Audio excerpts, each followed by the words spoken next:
Saudara-saudari, selamat berjumpa. Pada kesempatan ini saya ingin mengajak Anda untuk merenungkan adorasi sebagai saat kita menyembah Tuhan Yesus Kristus yang dalam waktu singkat telah direndahkan di bawah malaikat-malaikat, tetapi oleh derita kematiannya Ia telah dimahkotai dengan kemuliaan dan hormat. Kata-kata ini dari surat Ibrani. Penulis surat Ibrani menulis, untuk waktu yang singkat, Yesus telah direndahkan di bawah malaikat-malaikat. Tetapi oleh derita kematiannya, Ia telah dimahkotai dengan kemuliaan dan hormat. Dan berkat kasih karunia Allah, Yesus mengalami maut bagi semua orang. Memang sesuai dengan keadaan Allah menjadikan segala sesuatu bagi dirinya dan mengantar banyak orang kepada kemuliaan. Maka sudah sepatutnya lah Ia pun, yaitu Bapa, menyempurnakan Yesus yang memimpin mereka kepada keselamatan dengan penderitaan. Surat Ibrani ini mengajak kita untuk merenungkan bagaimana Tuhan Yesus mengalami derita, perendahan, bahkan lebih rendah dari para malaikat. Dengan penyalibannya di Golgota, bahkan Yesus dipandang atau disejajarkan dengan orang-orang berdosa meskipun Ia tidak berdosa. Hanya supaya Tuhan Yesus bisa menyelamatkan kita. Istilahnya surat Ibrani tadi, Yesus mengalami maut bagi semua orang. Penderitaannya disalib adalah penderitaan untuk semua orang dan karena semua orang. Dosalah yang menyebabkan Kristus harus menderita, dan itu adalah dosa umat manusia.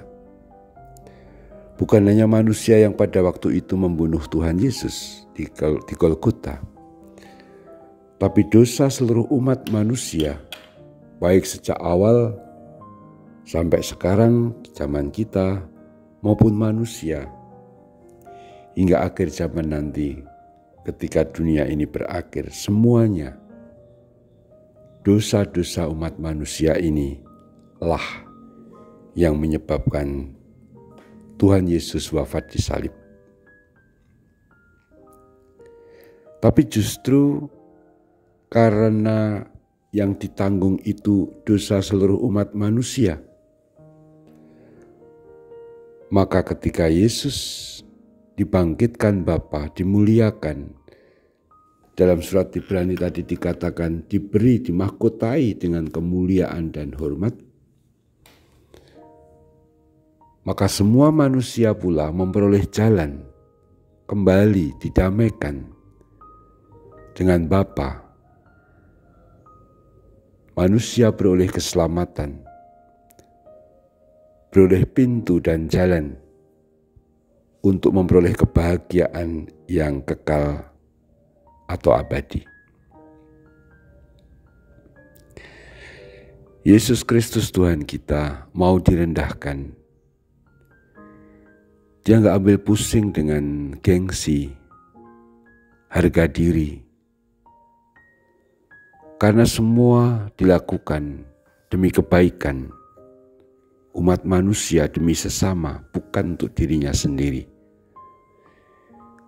Kalau untuk dirinya sendiri, Tuhan Yesus yang adalah Sang Sabda, Sang Firman, Sang Putra, sudah mulia sejak kekal dari Bapa.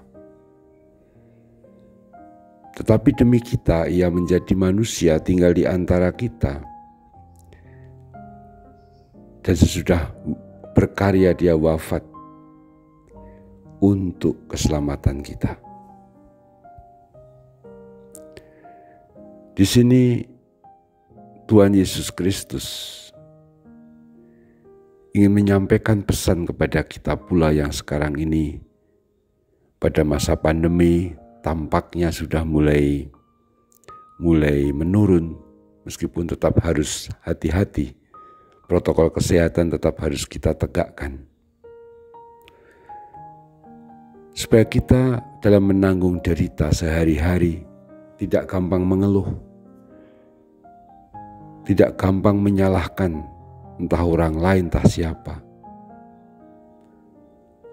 Banyak derita atau kesulitan yang harus kita tanggung karena perutusan kita, karena tugas-tugas kita. Dan itu secara wajar harus kita terima sebagai bagian hidup ini. Dengan merayakan Ekaristi, kita merayakan segala suka duka kehidupan kita yang telah ditebus, yang telah diselamatkan oleh Kristus. Karena dia wafat, dia masuk ke dalam maut, mengalami maut tadi istilahnya, bagi semua orang. Agar kita kemudian berkat kasih karunia yang dianugerahkan melalui Kristus, melalui kebangkitannya, kita pun beroleh keselamatan, beroleh kebangkitan, boleh ambil bagian dalam kemuliaan Allah di dalam Yesus Kristus Tuhan kita. Adorasi menjadi saat kita merenungkan kembali betapa berharganya hidup ini, juga kalau penuh penderitaan. Karena Kristus telah menebus, telah meletakkan pada bahunya derita, kesusahan, hukuman kita, agar kita beroleh harapan dengan kehidupan baru bersama Allah. Karena Kristus telah dimuliakan. Dengan adorasi kita memandang Yesus Kristus yang seolah mau berkata, "Datanglah kepadaku." Dan bahkan dia berkata, "Datanglah kepadaku sekarang ini, kamu yang letih lesu." Dan kita semua diminta untuk masuk ke dalam dirinya, hatinya, untuk menikmati kelegaan. Karena maut telah ia kalahkan, dan kemuliaan Allah telah ia alami untuk juga dia bagikan untuk kita semua. Terpujilah Tuhan kita Yesus Kristus untuk selama-lamanya. Amin.